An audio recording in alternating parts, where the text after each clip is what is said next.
प्यारे विद्यार्थियों, @UNIC+2.0 के प्लेटफॉर्म पे आप सभी का स्वागत है। आज की क्लास में हम लोग पढ़ने वाले हैं क्लास 11th की फिजिक्स, जिसमें हमारा जो चैप्टर होगा वो फ्रिक्शन होगा, जिसको हिंदी में हम लोग घर्षण कहते हैं। ये एक इम्पॉर्टेंट फैक्टर है जिसको जानना जरूरी है, क्योंकि जब भी हम कोई गति कर रहे होते हैं, ध्यान दीजिएगा, चाहे हम थल पे गति करें, चाहे जल पे गति करें, चाहे वायु में गति करें, सभी जगहों पे ये फ्रिक्शन फोर्स कार्य करता है। अभी तक जब हम लोग न्यूमेरिकल लगाते थे तो उसमें चूंकि हम लोग फ्रिक्शन नहीं पढ़ते थे, तो वहां पे कह दिया जाता था कि घर्षण बल नगण्य है या वायु का घर्षण नगण्य है। ठीक है, घर्षण बल सभी जगहों पर कार्य करता है। ध्यान दीजिएगा, जल में जब ये घर्षण बल आ जाता है तो उसको संयान बल और संयानता के नाम से जानते हैं। घर्षण बल क्या होता है, आज हम लोग इसी के बारे में पढ़ेंगे। तो सबसे पहले हम लोग जानेंगे कि ये घर्षण बल होता क्या है, यानी कि घर्षण बल कहते किसे हैं। अंग्रेजी में इसको क्या कहते हैं, फ्रिक्शन कहते हैं।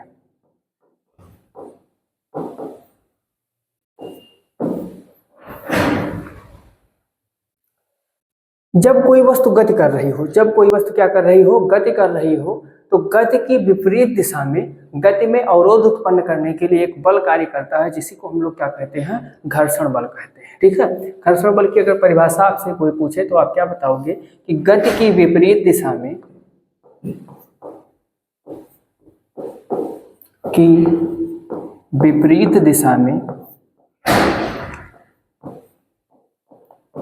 लगने वाले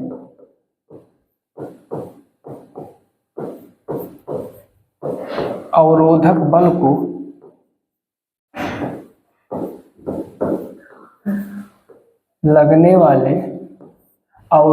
बल को घर्षण बल कहते हैं। अवरोधक बल को घर्षण बल कहते हैं।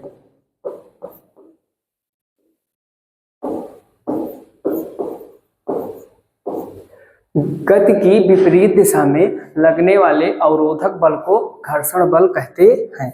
यह बल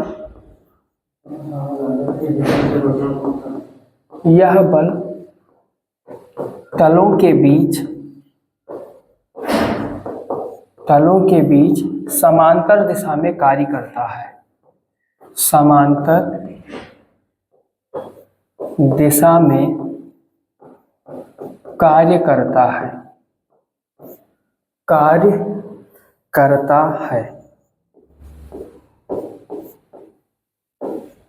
अब यहाँ ध्यान देने योग्य बात है कि ये जो घर्षण बल होता है ये कितने प्रकार का होता है। तो इन सिस्टमेटिक ढंग से हम लोग पढ़ते हुए चलेंगे क्या कि घर्षण बल 3 प्रकार का होता है। घर्षण बल 3 प्रकार का होता है।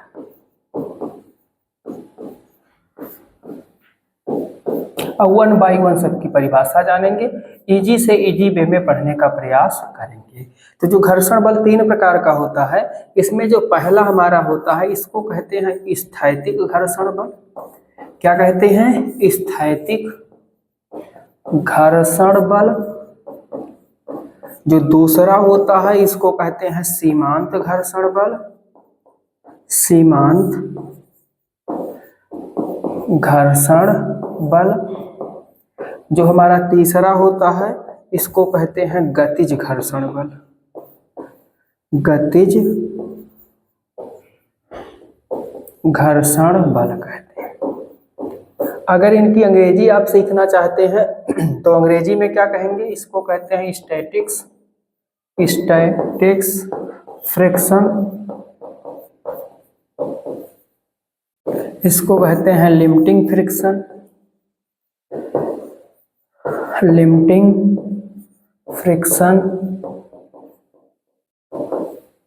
और इसको क्या कहते हैं भाई, काइनेटिक फ्रिक्शन कहते हैं।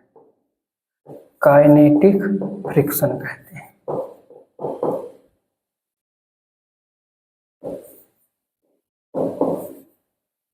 ठीक, ये हो गई इसकी अंग्रेजी। एक चीज और, एक लाइन यहाँ ऊपर आप लिख लीजिए कि घर्षण बल को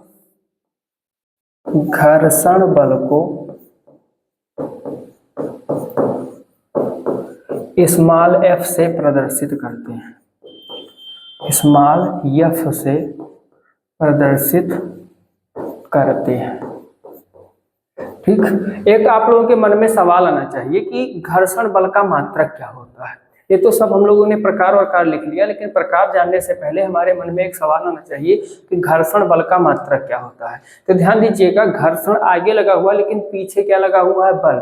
अब अगर आप लोगों को याद होगा तो चैप्टर पढ़ाने से पहले हमने आप लोगों को बताया था कि किसी भी क्वांटिटी में अगर पीछे बल लगा हुआ है, केवल एक बल जिसको मैंने बताया था प्रतिबल, एरिया ऑन यूनिट एरिया पे जो फोर्स लगता है जिसको हम लोग प्रेशर भी कहते हैं, उसको छोड़ दें, तो प्रतिबल को छोड़ दें, संसार में जितने भी बल हैं वो चाहे जिस प्रकार के हो, चाहे विद्युत चुंबकीय बल हो, चाहे चुंबकीय बल हो, चाहे विद्युत बल हो, चाहे घर्षण बल हो, चाहे पेशीय बल हो, चाहे गुरुत्वाकर्षण बल हो, सारे के सारे, चाहे नाभिकीय बल हो, सारे बलों का मात्रक न्यूटन होता है। क्या होता है?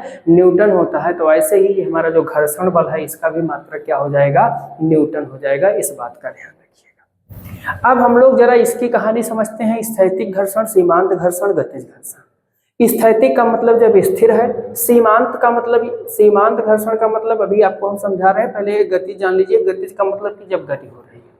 फॉर एग्जाम्पल, कभी अगर आपने देखा होगा कोई ऐसा वाहन, गाँव में अक्सर होता है कि कोई ऐसे वाहन होते हैं जिनकी बैटरी खराब होती है तो वो धक्का दे करके उनको स्टार्ट किया जाता है। और यदि कभी आपको मौका मिला हो तो जब हम लोग धक्का लगाने जाते हैं या धक्का दे रहे होते हैं जो लोग, वो क्या कहते हैं कि थोड़ा और लगाइए, थोड़ा और लगाइए। अब अभी आप थोड़ा और धक्का लगा रहे हैं तो किसके विरुद्ध कार्य कर रहे हैं? स्थैतिक घर्षण के विरुद्ध कार्य कर रहे हैं, क्योंकि आपका ट्रैक्टर या जो भी वाहन है वो स्थिर है। स्थिर अवस्था में जो घर्षण बल लगता है उसको क्या कहते हैं? स्थैतिक घर्षण बल। अब क्या हुआ, 5 लोग धक्का लगा रहे थे, तो 5 लोगों के लगाने पर जब ये ट्रैक्टर या जो भी वाहन था आगे नहीं बढ़ा, तो वहां पे जो ड्राइवर बैठे होते हैं, जितने लोग होते हैं, क्यों आउट हुआ? और तनिक भर जोर जब आउट लग जा तो अब भाई अगर ही जा, तनिक भर जोर जब आउट लग जा तो अब भाई क्या हुआ था? अगर जा, और अगर जा एक चक्कर चल दिए तो फिर ज्यादा बल न लगावे पर।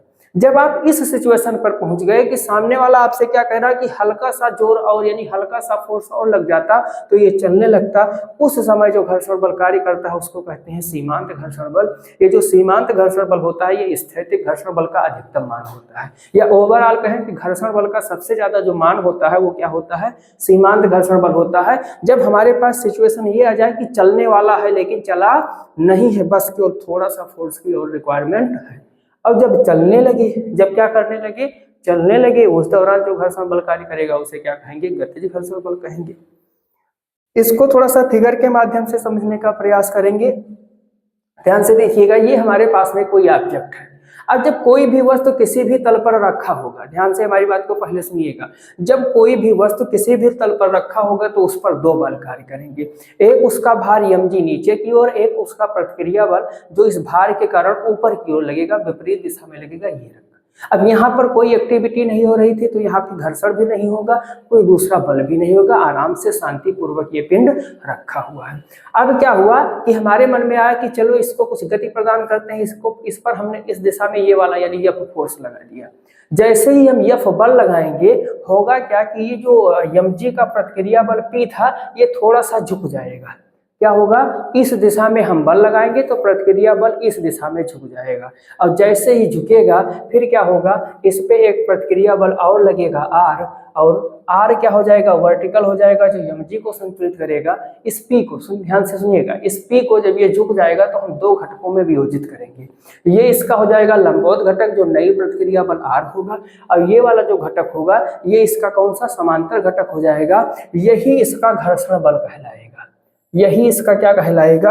घर्षण बल कहलाएगा। ध्यान से देखिएगा, ये जो प्रतिक्रिया बल होगा ये इसका क्या कहलाएगा? घर्षण बल कहलाएगा। ठीक है, स्मॉल F हो जाएगा। अभी ये पिंड चला नहीं है, बस इस पर एक छोटा सा फोर्स लगाया गया है F इस दिशा में, जिससे इसकी जो प्रतिक्रिया P थी वो इधर झुक गई। जब झुक गई तो इसको हमने लंबवत एवं समांतर घटकों में विभाजित किया। अब R जो है mg को संतुलित करेगा, और ये P के बराबर एक यहाँ पे फ्रिक्शनल फोर्स यानी घर्षण बल लग जाएगा। अब आते हैं यहाँ वाली कहानी पर। हमने क्या किया, थोड़ा सा यहाँ सही कर लीजिए, ये F होना चाहिए, कैपिटल F होगा।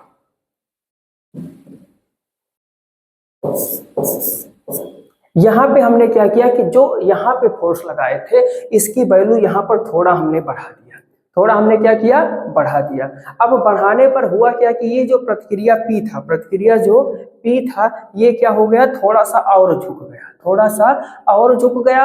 अब यहाँ पर जो घर्षण बल लगेगा वो क्या हो जाएगा, लिमिटिंग फ्रिक्शन हो जाएगा। ये चलने वाला है लेकिन अभी चला नहीं है। अब यहाँ पर जो फ्रिक्शन लगेगा वो क्या हो जाएगा, लिमिटिंग फ्रिक्शन हो जाएगा, जिसे हम लोग सीमांत घर्षण कहते हैं। अब यहाँ पर रिक्वायर क्या है कि इस बल का मान थोड़ा और अगर बढ़ जाता तो ये चलने लगता। ठीक है, हुआ क्या, यहाँ पर हमने बल का मान बढ़ा दिया, और जब बल का मान बढ़ा दिए तो अब ये P जो है, P की प्रतिक्रिया यानी F के इसका मान थोड़ा सा डाउन हो गया, और डाउन हो गया तो ये पिंड इस दिशा में थोड़ा सा गति करना शुरू कर दिया। इस दौरान जो ये F के लग रहा है, F के को भी कहते हैं गतिज घर्षण बल कहते हैं। ये म्यू के आर के इक्वल होगा। ये कैसे होगा ये अभी हम लोग सीखेंगे। ठीक है, तो ये हो गया जो हमने गति घर्षण बल का प्रकार पढ़ा था, उनका जो है फिगर के माध्यम से निरूपण हो गया। अब एक एक की परिभाषा लिखते हैं। सबसे पहला हमारा क्या था, स्थैतिक घर्षण बल था।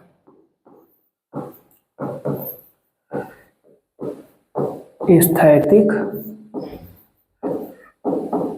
घर्षण बल,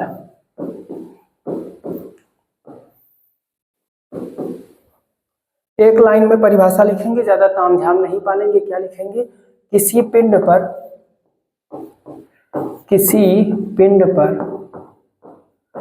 स्थिर अवस्था में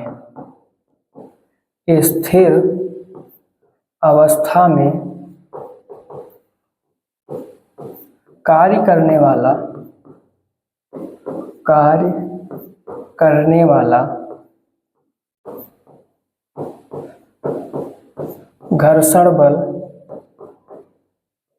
घर्षण बल स्थैतिक घर्षण कहलाता है। स्थैतिक घर्षण कहलाता है। ठीक, किसी पिंड पर स्थिर अवस्था में कार्य करने वाला घर्षण बल क्या कहलाता है, स्थैतिक घर्षण बल कहलाता है। इसके बाद में दूसरा हमारा क्या था, सीमांत घर्षण।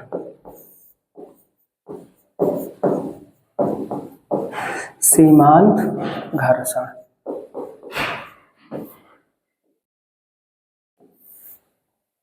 इसकी परिभाषा क्या हो जाएगी,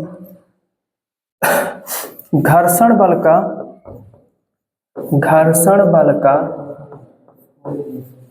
वह अधिकतम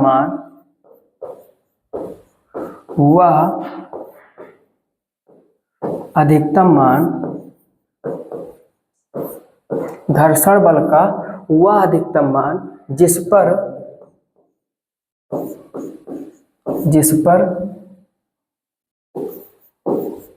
कोई पिंड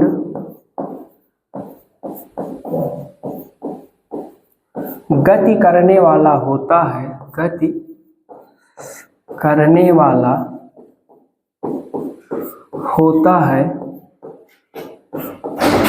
परंतु गति प्रारंभ नहीं होती है, गति प्रारंभ नहीं हुई होती है, ऐसा लिखेंगे। गति प्रारंभ नहीं हुई होती है,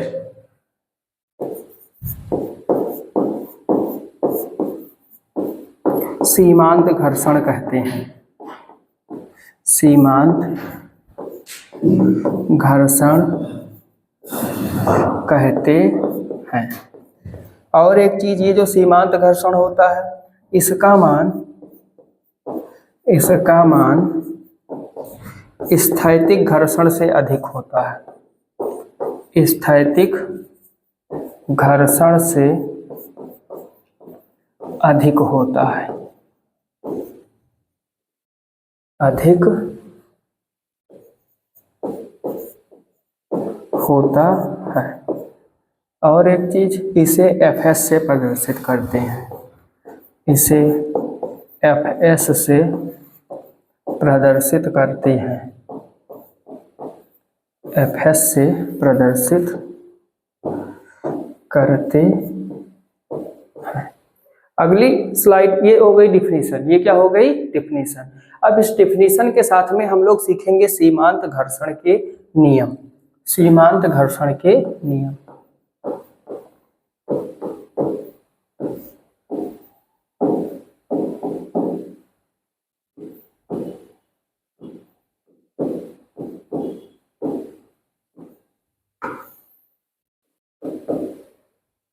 इसका जो पहला नियम है वो हमसे ये बताता है, ध्यान से सुनिएगा, कि सीमांत घर्षण का मान, सीमांत घर्षण का मान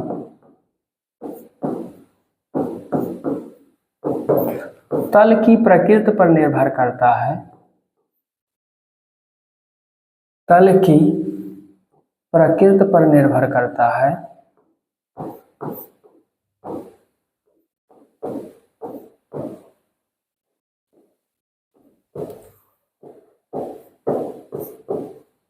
न कि उसके आकार अथवा क्षेत्रफल पर, न कि उसके आकार अथवा क्षेत्रफल पर।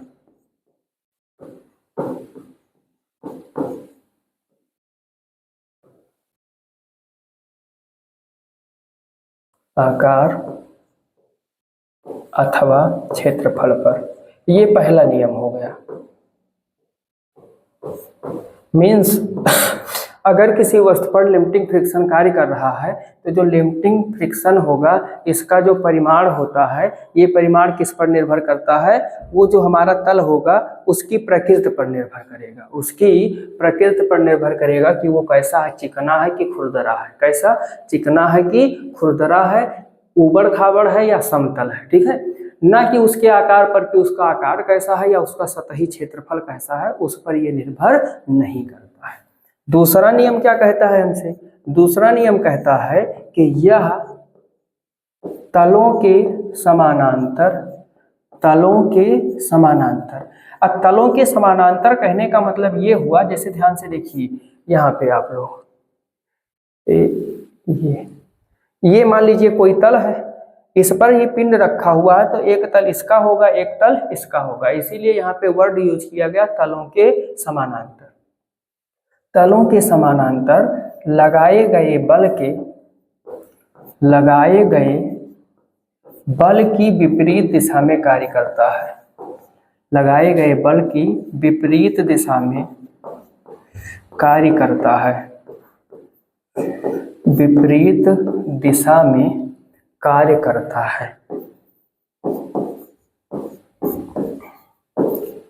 ये तो हो गया 2 लाइन थ्योरी का। अब जब तीसरी लाइन जो हम लिखेंगे वो आपके लिए न्यूमेरिकल के पॉइंट ऑफ व्यू से इंपॉर्टेंट होगी। क्या, यह अभिलंब प्रतिक्रिया, अभिलंब प्रतिक्रिया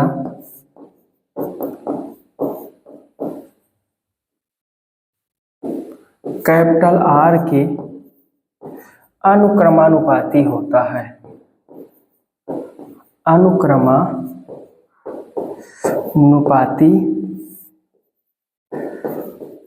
होता है, ठीक। किसके अनुक्रमानुपाती होता है, कैपिटल आर के अनुक्रमानुपाती होता है। इन सिंपल में हम लिखें तो एफ एस पर हो जाएगा कैपिटल आर, यहां से लिख सकते हैं F S is equal to mu S R, क्या लिख सकते हैं, F S is equal to mu S R, जहां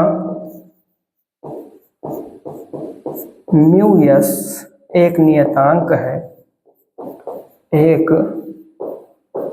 नियतांक है जिसे स्थैतिक घर्षण गुणांक कहते हैं, स्थैतिक घर्षण गुणांक कहते हैं।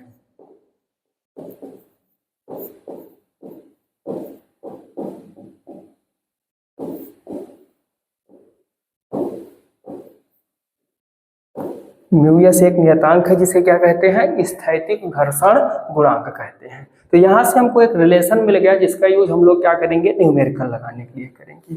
और देखिए अभी जब हम लोग ये फिगर वाला पढ़ रहे थे, कहाँ ये वाला देखिए, इस पे, इसमें क्या है, R is equal to M G, R is equal to M G यहाँ भी होगा, R is equal to M G यहाँ भी होगा। तो इसका अगर हम यूज कर लें क्या, कि since R is equal to mg, तो हमको एफ इज इक्वल टू क्या मिल जाएगा, म्यू यस mg मिल जाएगा। क्या मिल जाएगा, म्यू यस mg मिल जाएगा। ठीक है, एक चीज और नोट करते चलेंगे लगे हाथों, क्या कि म्यू यस एक मात्रकहीन राशि है, मात्रकहीन राशि है, मतलब इसका कोई मात्रक नहीं होता है, ये केवल संख्या होती है, ये केवल एक संख्या होती है। तो ये हो गया सीमांत घर्षण। कौन सा घर्षण हो गया, सीमांत घर्षण। अब हमारा तीसरा बचा हुआ है क्या, गतिक घर्षण। क्या बचा हुआ है, गतिक घर्षण। इसकी भी परिभाषा लिख लेते हैं, गतिज घर्षण।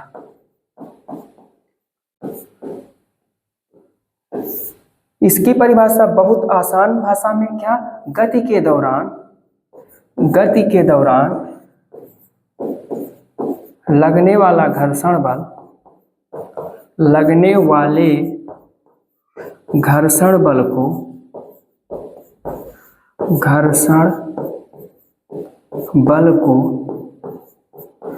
गतिज घर्षण बल कहते हैं, गतिज घर्षण बल कहते हैं।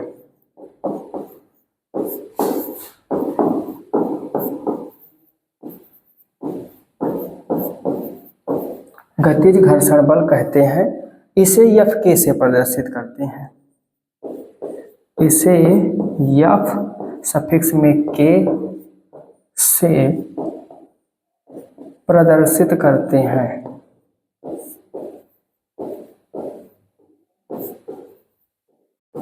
तो अब जब इसको एफ के से प्रदर्शित करते हैं तो यहाँ ध्यान दीजिएगा, एफ के इज इक्वल टू क्या हो जाएगा, इन अ सिंपल वे, जैसे mu S is equal to F S is equal to mu S R आया था, ऐसे एफ के इज इक्वल टू क्या हो जाएगा, म्यू के आर हो जाएगा। एक रिलेशन हमको ये मिलेगा और एक क्या मिलेगा, एफ के इज इक्वल टू क्या हो जाएगा, म्यू के, और आर की जगह हो जाएगा एम जी, यानी कि एक रिलेशन हमको ये भी मिलेगा। ठीक है, ये हो गया हमारा गतिज घर्षण। क्या हो गया, गतिज घर्षण हो गया। नेक्स्ट क्या होगा भाई, अगला जो टॉपिक है वो है घर्षण कोण। क्या है, घर्षण कोण, फ्रिक्शनल एंगल। घर्षण कोण, इसको अंग्रेजी में कहते हैं फ्रिक्शन एंगल।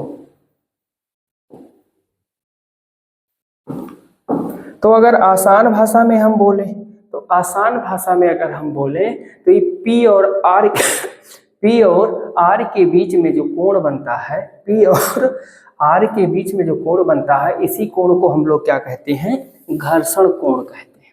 इसी कोण को हम लोग क्या कहते हैं, घर्षण कोण कहते हैं।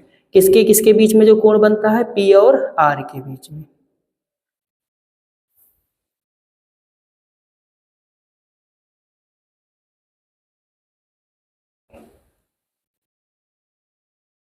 परिभाषा क्या होगी इसकी भाई, एक लाइन में लिखेंगे, सीमांत घर्षण की अवस्था में, सीमांत घर्षण की अवस्था में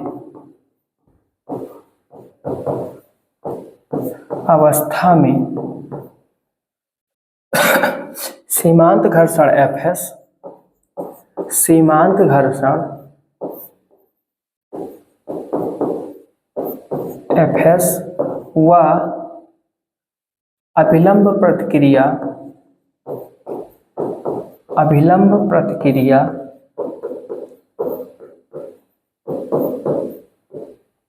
आर का परिणामी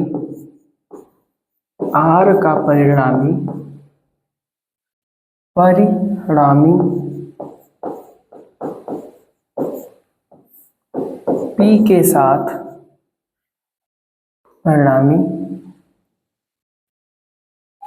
पी अभिलंब प्रतिक्रिया आर के साथ, अभिलंब प्रतिक्रिया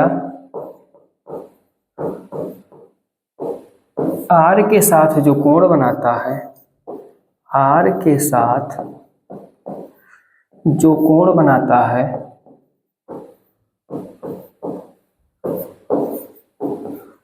उसे घर्षण कोण कहते हैं, उसे घर्षण कोण कहते हैं।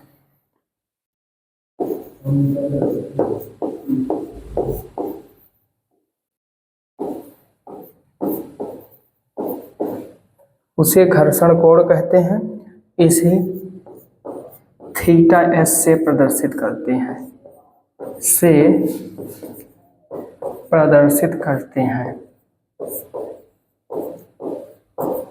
ये सिंपल वे में जो ये अभिलंब प्रतिक्रिया परिणामी आर वगैरह वगैरह लिखा हुआ है, एक लाइन में जानेंगे। आर और पी के बीच का जो कोण होता है इसी को क्या कहते हैं, घर्षण कोण कहते हैं।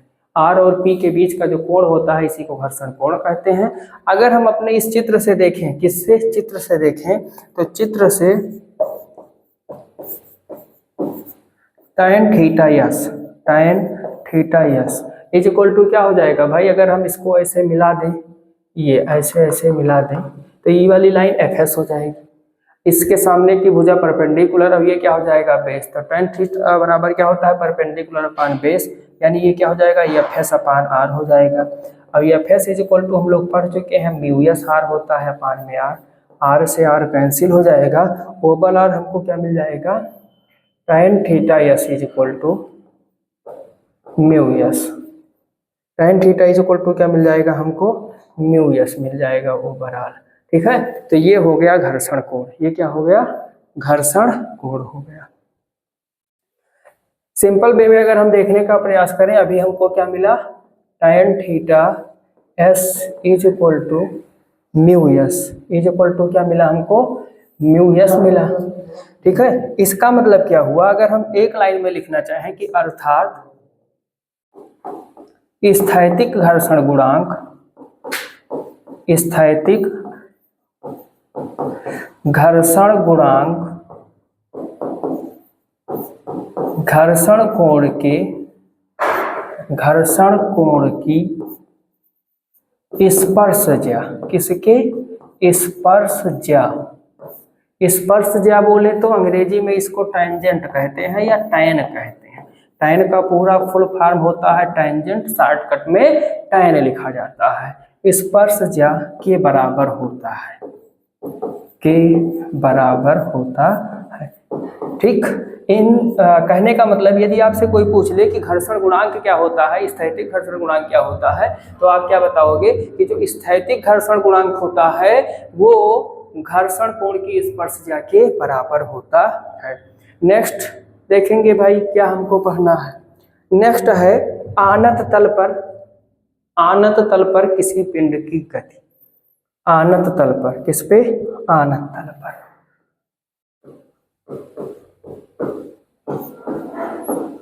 आनत तल पर पिंड की गति,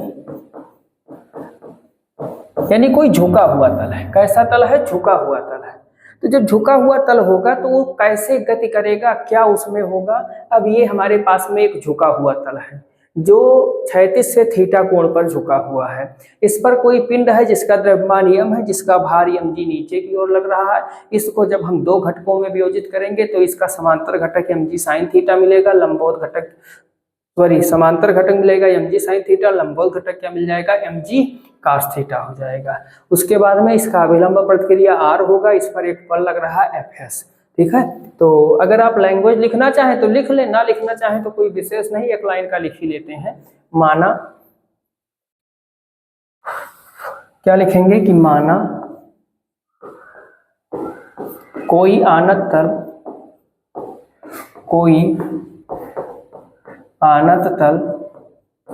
जो क्षैतिज से थीटा कोण पर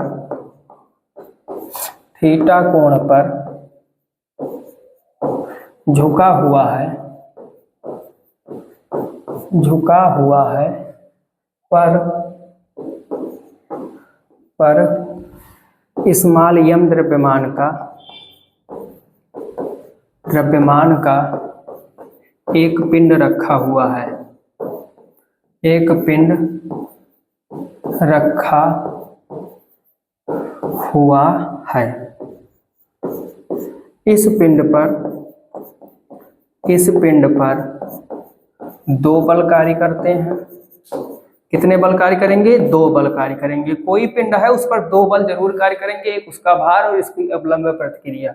दो बल कार्य करते हैं। पहला पिंड का भार mg और दूसरा क्या हो जाएगा? अभिलंब प्रतिक्रिया कैपिटल R। अभिलंब प्रतिक्रिया कैपिटल R। अभिलंब प्रतिक्रिया, ये प्रतिक्रिया थोड़ा गड़बड़ लिखते हैं भाई। अभिलंब प्रतिक्रिया कैपिटल R हो जाएगा। अब mg को दो घटकों में वियोजित करेंगे तो जैसे एक घटक mg cos थीटा हो जाएगा, दूसरा घटक क्या हो जाएगा? mg sin थीटा हो जाएगा।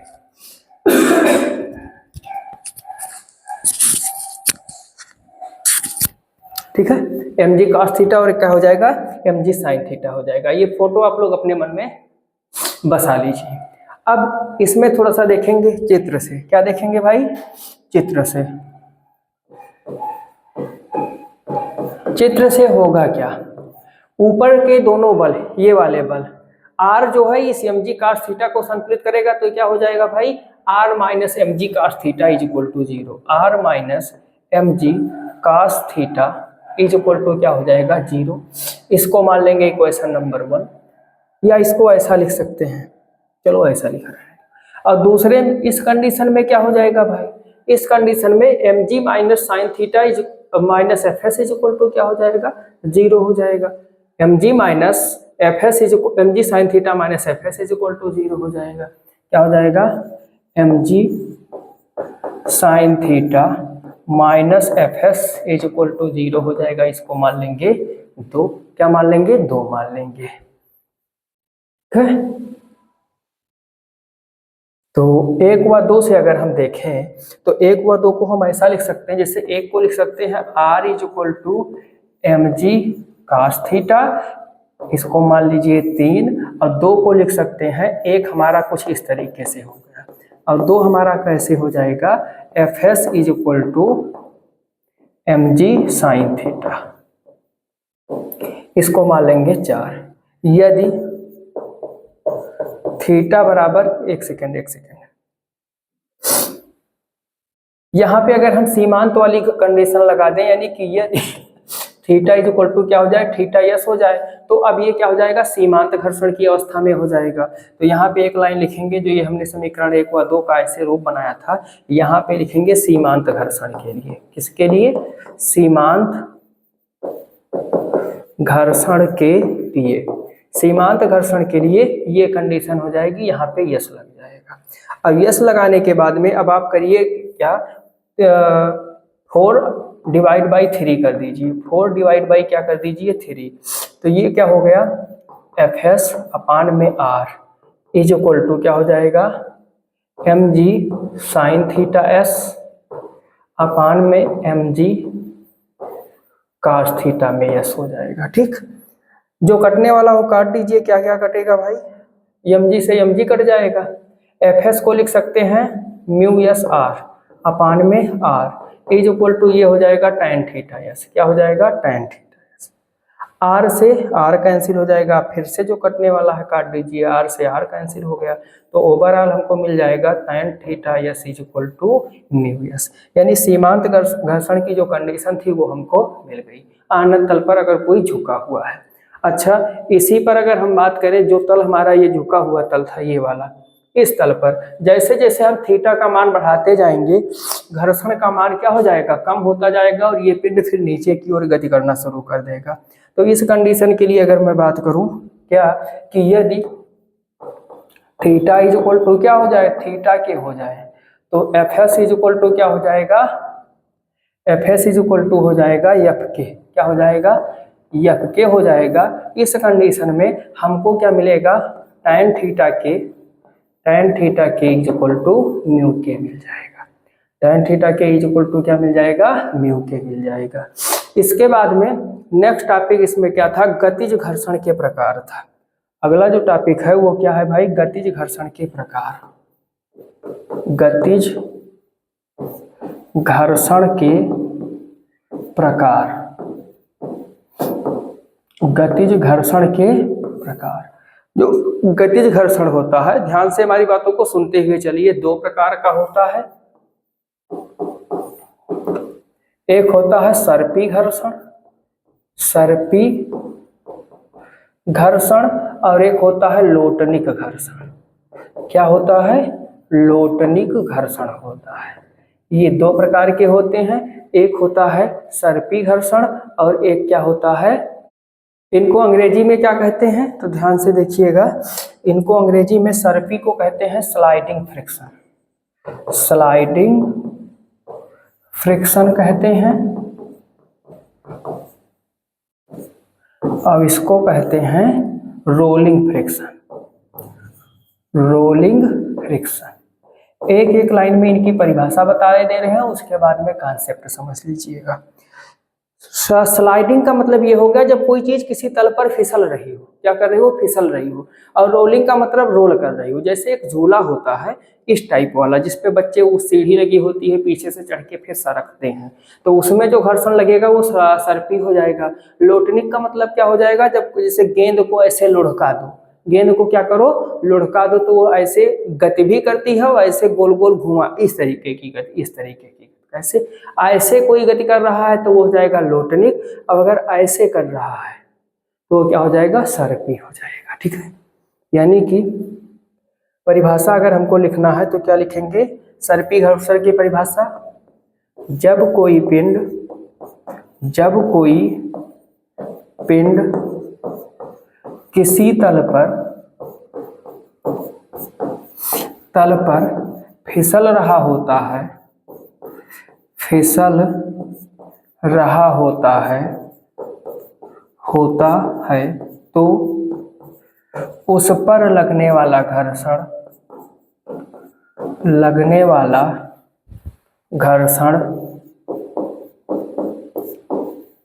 सर्पी घर्षण कहलाता है, उस पर लगने वाला घर्षण सर्पी घर्षण कहलाता है, सर्पी घर्षण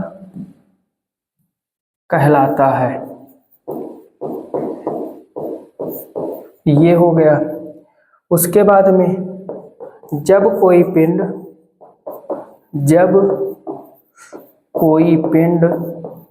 किसी तल पर लुढ़क रहा होता है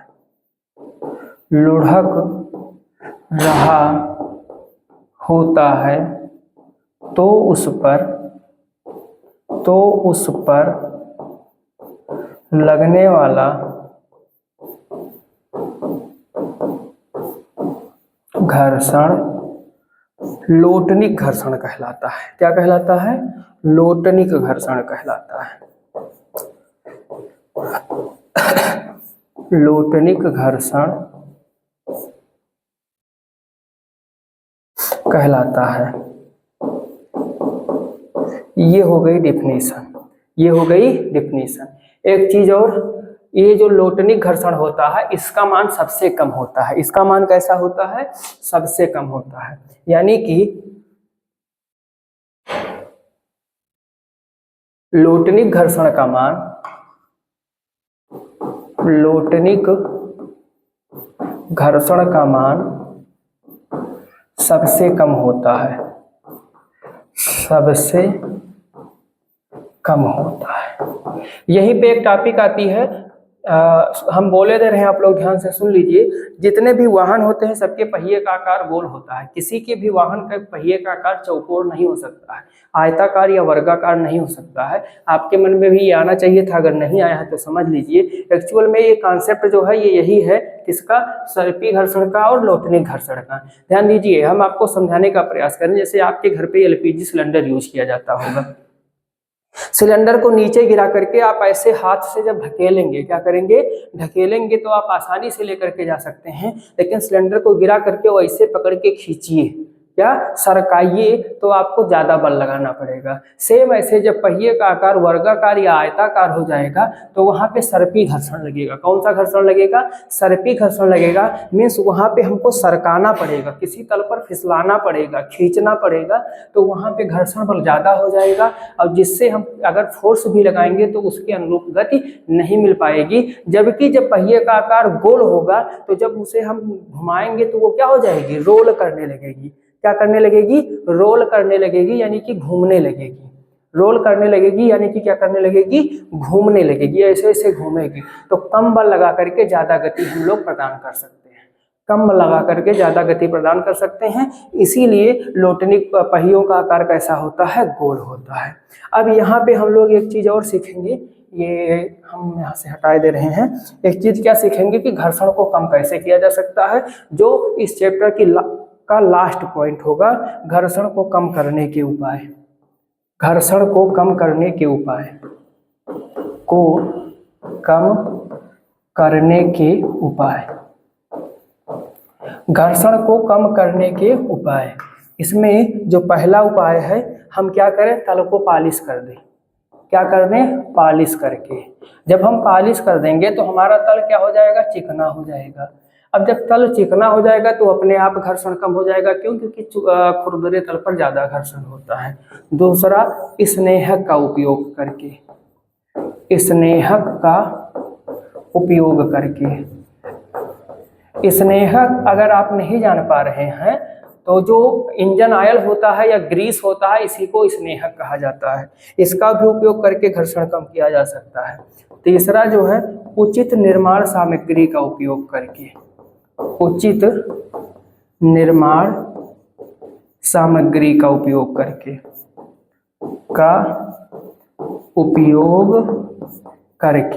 एंड लास्ट क्या है भैया? फोर्थ नंबर पे, बॉल बियरिंग्स का उपयोग करके। बॉल बियरिंग, जिसे बेयरिंग कहा जाता है, बॉल बियरिंग का उपयोग करके, यानी कि बेयरिंग का उपयोग करके भी हम लोग घर्षण को कम कर देते हैं। तो ये चार उपाय हैं जिनका उपयोग करके हम लोग घर्षण को कम कर सकते हैं। इस तरीके से आपके इस चैप्टर की थ्योरी यहीं पे समाप्त होती है। घर्षण को हमने एक ही क्लास में, बोले तो एक ही शॉट में फिनिश कर दिया है। आप लोग अच्छे ढंग से इसको यहाँ से कवर कर सकते हैं। बचा इसका न्यूमेरिकल, जिसको हम लोग इसके अगले पार्ट में फिनिश कर लेंगे। आज के लिए इतना ही, धन्यवाद।